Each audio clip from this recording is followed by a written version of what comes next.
Hello, fellow teachers, and welcome to Teaching with Power. This is Ben Wilcox, and I want to welcome you to a special edition of Teaching with Power this week.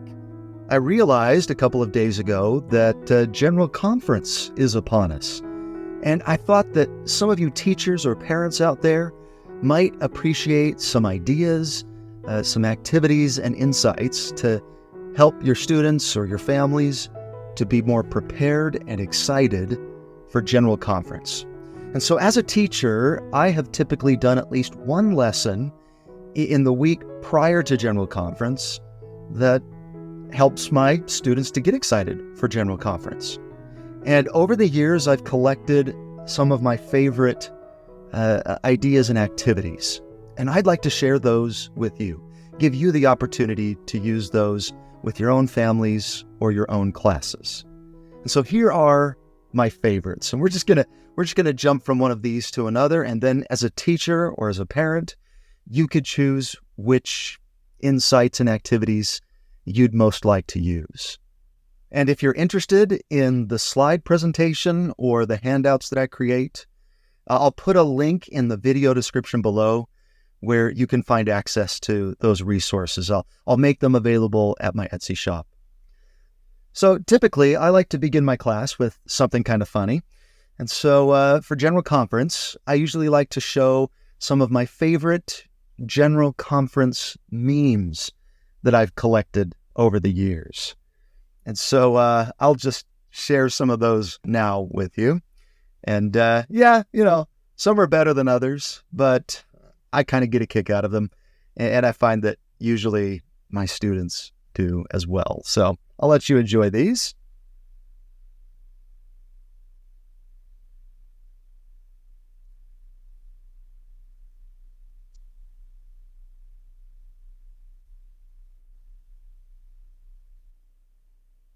Hopefully you understand the movie references to some of these.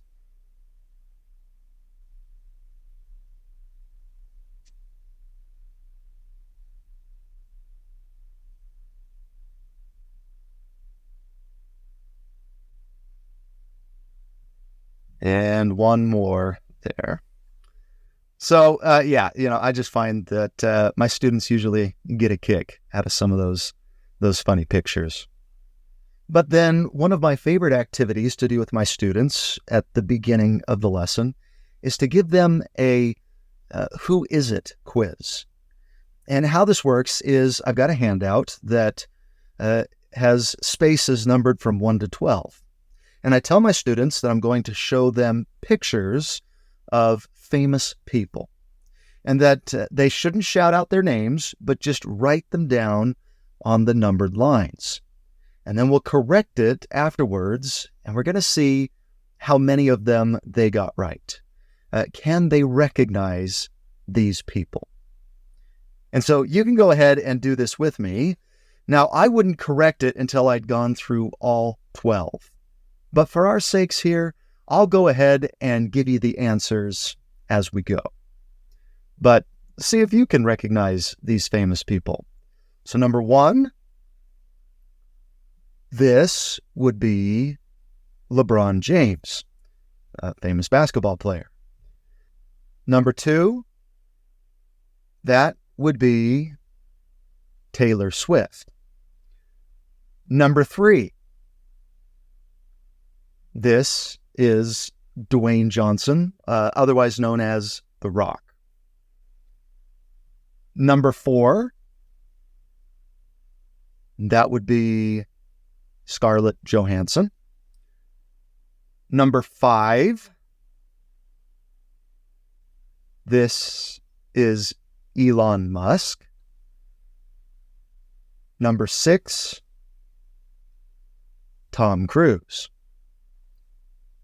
Then number 7. And you'll be able to tell that there's a little bit of a shift in the second half of the names. And your students will probably start to catch on as to the point you're making here. But number 7, that would be M. Russell Ballard. Number 8, this is Neil L. Anderson. Number 9 would be Dallin H. Oakes. Number 10, Henry B. Eyring. Number 11, David A. Bednar. And then hopefully they get number 12. If they didn't get any of the others, we pray that they know who number 12 is. But that, of course, would be our prophet, Russell M. Nelson. Now, the point that I usually like to make with my students there, or what I like to ask is did you do better on the first half or the second half? And typically with my youth, with my seminary students, they do much better on the first half than the second half. Now, I tell them that the reason I do this activity isn't to make them feel guilty that they know celebrities better than the prophets, but it is an interesting thing to think about. Why is that? Why do we know the celebrities better than our modern day and living prophets and apostles? And I like to share this quote from Elder Anderson, who shared this little story. This was before he became an apostle, but he shared this experience that he had with a group of deacons. He said, "I once found myself among a group of deacons in the southeastern United States. The subject turned to the Atlanta Braves. The boys knew each of the players on that baseball team. They knew the starting lineup, the home run leader, the pitcher with the best record, and those on injured reserve. My questions then turned to the first presidency and quorum of the 12 apostles. I asked if the boys knew the names of those church leaders. Silence. Finally, the name of the prophet was spoken. With some encouragement, the last name of one of the counselors in the first presidency surfaced. No other names were known. Some might say it is not the leaders who are important, but the message they bring. Yet, if our children do not know the names of the members of the first presidency and the quorum of the 12 apostles, they most likely will not know their messages either. Others might say there are so many general authorities that our children cannot know them all. However, our focus must rest with those we sustain as prophets, seers, and revelators. While the church has grown, that number, 15, has remained the same." And so I like to use that activity and that quote to help encourage my students to get to know the brethren a little bit better, to make that a goal, this general conference, to really seek to recognize them and know them by face and name. And to help encourage them with that. Maybe part of the reason we don't remember their faces and names as well as we should is maybe we just don't know much about them. I mean, each of these brethren has an incredible background, a character, and interesting things about them. And so I've created some slides that have 4 different fun facts about each of the brethren right next to their picture. And so I hope with these little pictures that this can help them to get to know the brethren just a little bit better. So here we go. Russell M. Nelson. And I always encourage them to make sure they get his last name right. I've sometimes heard him referred to as President Nielsen, but that would be incorrect.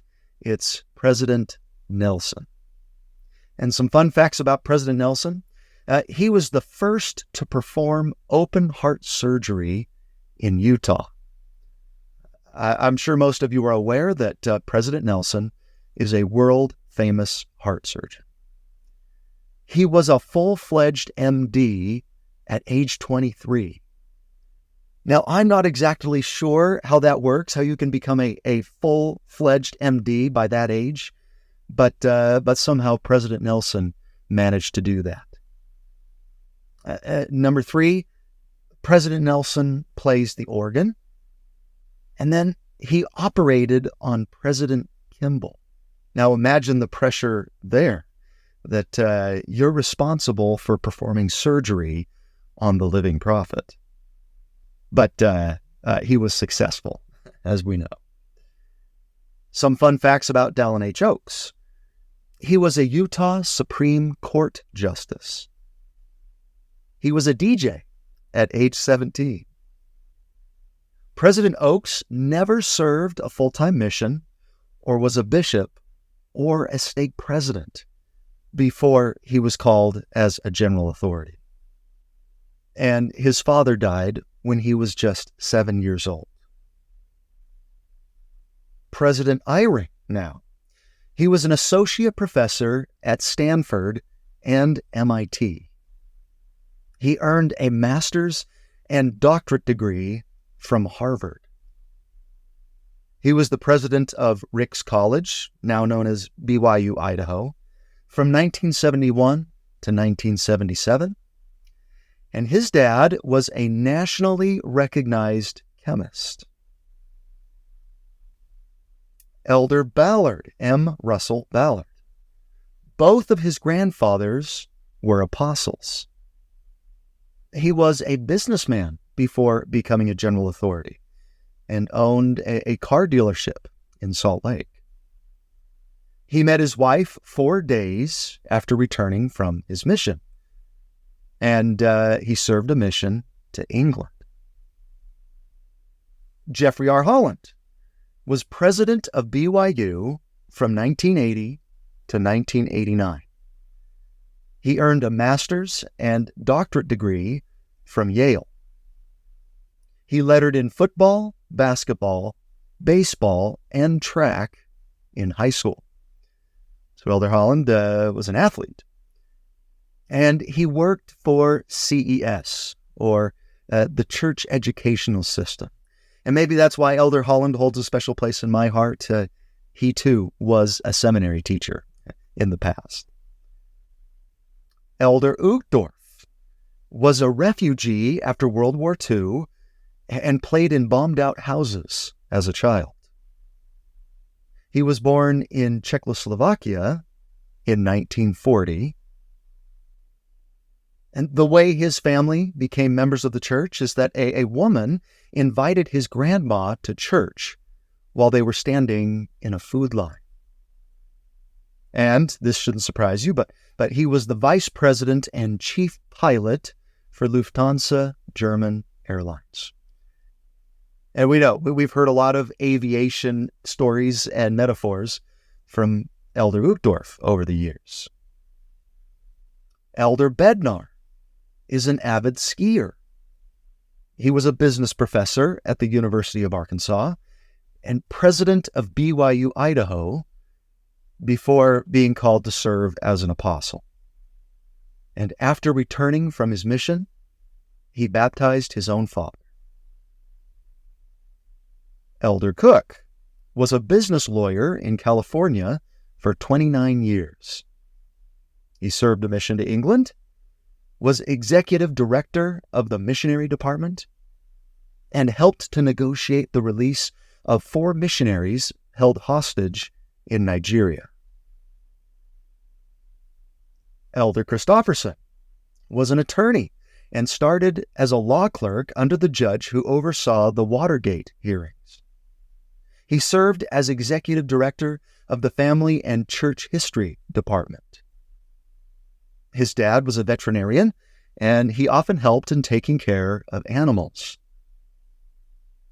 And Elder Christofferson served a mission to Argentina. Elder Anderson was a farm boy, born in Logan, Utah, and raised in Pocatello on a dairy farm. He worked in business administration in areas such as real estate, advertising, and healthcare. He speaks English, French, Portuguese, and Spanish, and supervised the filming of the Testaments as the executive director of the church audiovisual department. Elder Rasband is also a businessman and was the president of Huntsman Chemical Company before being called as an apostle. He served as a bishop, a mission president, and a 70, served a mission to New York, has 5 children, and 24 grandchildren. Elder Stevenson served a mission in Japan and then later served as a mission president in that country. He was a trampoline salesman and later started an exercise equipment company. And before being called as an apostle, he was the presiding bishop of the church. And he has 4 sons, and they love the outdoors, skiing, snowboarding, and hiking. Elder Dale G. Renlund. His parents are from Sweden, and he lived there for 3 years in his youth, and then also served a mission there. He was a professor of medicine at the University of Utah, and was the medical director of the heart transplant program. He lived in South Africa for 5 years as president of the church's Africa Southeast area, and he has 1 daughter. Elder Garrett W. Gong has a Dutch first name, an American middle name, and a Chinese last name. He served as an assistant to the U.S. Undersecretary of State and special assistant to the U.S. ambassador in Beijing. He got engaged to his wife, Susan, over the phone, and he got a degree in international relations from Oxford and was a Rhodes Scholar. And last but not least, we have Elder Ulysses Soares, who was born in Sao Paulo, Brazil. His parents are both converts and joined the church when he was just 6. He was an accountant and auditor for multinational corporations in Brazil and served as mission president of the Portugal Porto mission. So it's easy to see that this is a group of very intelligent, accomplished, and capable men that we have leading this church. And I hope that that little activity just helped you to get to know them a little bit better as individuals. Now, another activity that I might like to do with my students is a crossword puzzle activity. Now, the scriptures have a number of different symbols for apostles and prophets. And if you've studied with me over the years, you'll probably recognize some of these symbols. But I'm pulling these from all of the different standard works, and I've selected my favorites and put them into one activity. And so their job is to find these scriptures and find the symbol for prophets within them. And they can do that with the clues where, well, they'll just need to go through and fill in the blanks. So I'll go ahead and go through the answers with you. So number 1 across, Ezekiel 34:12. As a shepherd seeketh out his flock. Prophets and apostles are like shepherds. Number 5 across, Zechariah chapter 4, verse 2. The answer, a candlestick, all of gold. Prophets and apostles are like candlesticks. Number 7 across, Moses 6:38. A wild man hath come among us. Prophets and apostles are wild men. Number 8 across, Revelation chapter 1, verse 20. The 7 stars are the angels of the 7 churches. Prophets and apostles are like stars. Now to the down clues. Number 1 down. 1 Corinthians chapter 3, verse 10. As a wise master builder. Prophets and apostles are master builders. Number 2 down, Mosiah 8:13. And whosoever is commanded to look in them, the same is called seer. Prophets and apostles are seers. Number 4 down, Ephesians 2:20, and are built upon the foundation of the apostles and prophets. Prophets and apostles are like a strong foundation. And then finally, Ezekiel 33, verse 7, or number 6 down, I have set thee a watchman unto the house of Israel. Prophets and apostles are like watchmen. And then there's a concluding question at the bottom of the handout, which asks, which of the symbols is your favorite and why? And I just like to allow my students to look at all the answers that they have in their crossword puzzle and share which of those symbols they like the best and why. And every single one of them offers some insight into what prophets and apostles do and what they're like. And I'll go ahead and share my favorite one. I love that the prophets and apostles are wild men. That one usually surprises my students. Why would we describe the prophets and apostles as wild men? Well, what's the opposite of wild? Tame. The prophets and apostles aren't tame. Something that is tame is controlled by another power. Now, what power do prophets stand in opposition to? The power of the world, the power of the culture around them, the power of the adversary. Most people in this world are much more comfortable to just go with the flow and what's popular and what's mainstream. Prophets don't do that. They could care less about the flow of popular opinion because they listen to God. President Nelson can't be tamed. He's a wild man. I'm sure that the world, the media, politicians, and maybe even some members of the church would love to tame him and the other brethren. Some are positive that the church is getting it wrong when it comes to certain issues.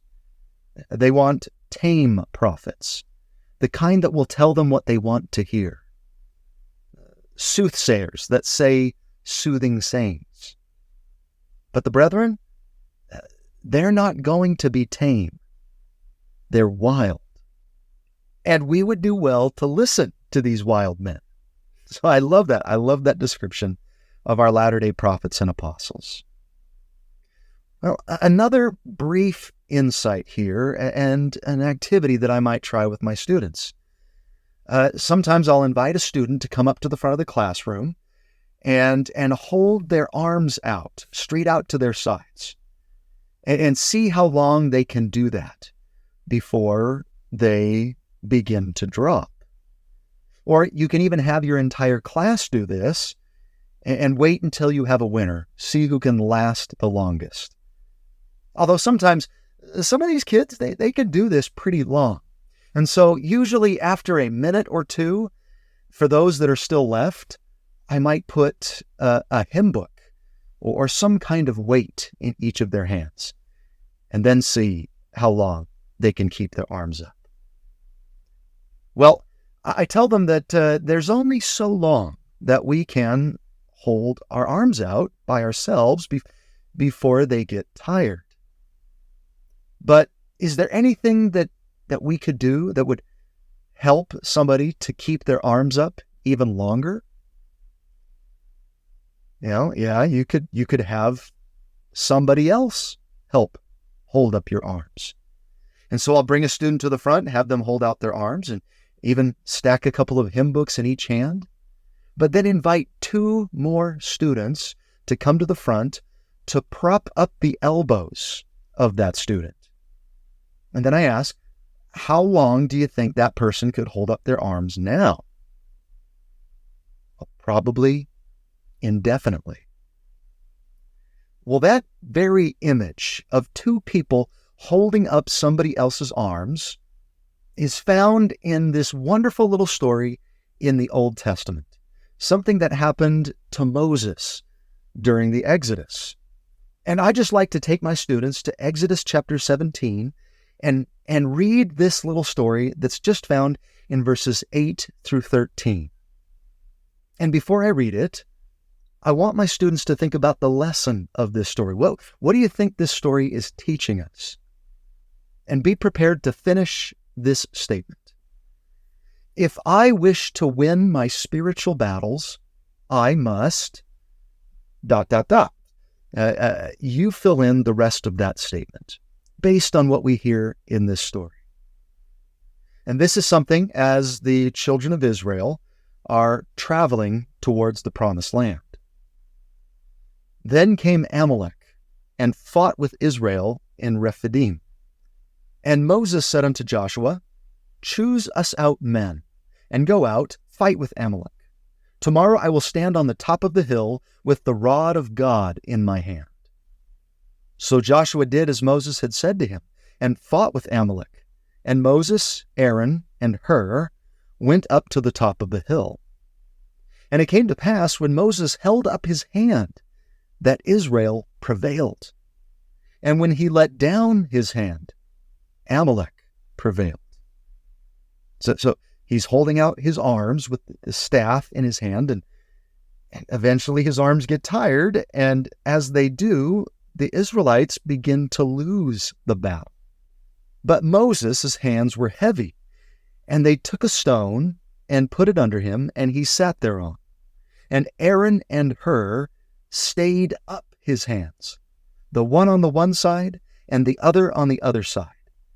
And his hands were steady until the going down of the sun. And Joshua discomfited Amalek and his people with the edge of the sword, which means he defeated Amalek and his army. So, we have a wonderful visual object lesson happening here. How would you finish our statement there? If I wish to win my spiritual battles, I must do what? I must uphold the prophet. That's, I think, one of the great lessons of this story. When we uphold and support the prophet's authority, his power, then we're going to win. But when we leave him on his own, when we stop upholding the prophet, then we begin to lose our battles.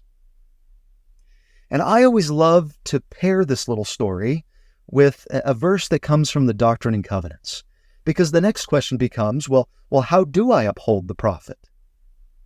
Doctrine and Covenants 107 verse 22 offers us three ways in which we can uphold President Nelson, the first presidency, and the quorum of the 12 apostles. See if you can find those three things. It says, of the Melchizedek priesthood, 3 presiding high priests, chosen by the body, appointed and ordained to that office, and upheld by the confidence, faith, and prayer of the church, form a quorum of the presidency of the church. And did you catch them? How do we uphold the brethren? We uphold them by our confidence in their ability to lead us, and in their decisions, and in their counsels. We uphold them by our faith in their words, believing them, acting on what they teach. And we uphold them with our prayers, because we recognize that they're still mortal men, and they need blessings, and they need help, and they need the grace of God. I have a testimony that if we will uphold the brethren with our confidence, our faith, and our prayers, then we are going to win our spiritual battles. And General Conference is one of the greatest opportunities we have to show that we uphold the brethren. And so let's do that. As members of this church, this coming weekend, let's uphold the brethren with our confidence, our faith, and our prayers. Something else I like to do with my students is to maybe show them a little video. And I've got two that are my favorites as far as General Conference is concerned. And I'll place links to those two videos in the video description below. My favorite one is probably this first one. It's called The Blessings of Conference. And probably my favorite part of that video is something that Elder Holland says. He says, I ask you to reflect in the days ahead, not only on the messages you have heard, but also on the unique phenomenon that General Conference itself is. What we as Latter-day Saints believe such conferences to be, and what we invite the world to hear and observe about them. We testify to every nation, kindred, tongue, and people that God not only lives, but also that He speaks. That for our time and in our day, the counsel you have heard is, under the direction of the Holy Spirit, the will of the Lord, the word of the Lord, the voice of the Lord, and the power of God unto salvation. If we teach by the Spirit, and you listen by the Spirit, some one of us will touch on your circumstance, sending a personal, prophetic epistle just to you. And I believe that is the case that I have seen when I go into General Conference looking for a personal, prophetic epistle. Every time I've received one. A message that I felt was specifically and personally tailored to my circumstance and my situation. The other video is entitled Learning from General Conference, which also gives some great instruction and some ideas on where to watch General Conference, how to watch General Conference, and how to get the most out of it. And that's also something that I like to do, is give my students some suggestions. Just 5 things that I believe will help them to get more out of the General Conference experience. And I invite each of you to also act on these suggestions. But here they are. Suggestion number 1, schedule time to listen to and to study the conference messages. Create an environment where the Spirit can be your companion. Suggestion number 2, pray in faith that you will hear messages relevant to your life. Also, pray for church leaders as they prepare and deliver inspired messages. Suggestion number 3, write down personal questions or concerns for which you would like answers. During conference, record the answers and impressions you receive. And I'll tell you what, that suggestion right there is probably the number one thing that I've done in the past that has helped General Conference be much more special and meaningful for me. I've always received answers when I do this. Suggestion number 4, after listening to and studying the messages, recommit to live a better life according to the spiritual impressions you have received. And suggestion number 5, regularly review and study messages from this conference until the next conference is held. I'm confident, brothers and sisters, that if you apply these 5 suggestions, that this General Conference will be a special and meaningful and perhaps even life-changing experience for you. And then, finally, one last idea for you to try out. And that is, before General Conference, I tell my students that when they come back, we're going to have a little game, a little challenge to see how well they paid attention to what was taught in General Conference. And so usually after General Conference, I like to do a Kahoot activity with them. And so if you don't know what Kahoot is, I'll put a link to the website below. It's completely free, but it's a game where your students use their cell phones to answer multiple choice questions. And so you can go in and you can just create your own questions that go with general conference, things that you've learned in general conference, and there are 4 possible answers to those questions. The students that select the correct answers and most quickly earn points, and then they're ranked based on how fast and how accurate their answers are. And I found that the students really enjoy this type of activity, especially if you're teaching youth. And it also encourages them to pay a little closer attention in general conference if they know that this activity is coming up the next week. So I encourage you to take notes during general conference, and then you can go in and create your own Kahoot based on the things that you learn or the things that you want to emphasize as a teacher. Or there are usually a number of other Kahoots that are created by other teachers already, and they make those available to anybody. You can just do a search, and usually those will come up. However, I always like to create my own, just because then I can focus on the messages and ideas that I most want to focus on, or I want my students to remember. But that has turned out to be a very fun activity with my seminary classes. So that's one final idea on how you can make general conference more memorable to those that you teach. And with that, I'll conclude. I hope that's helpful. I don't know about you, but I am super excited for general conference this coming week.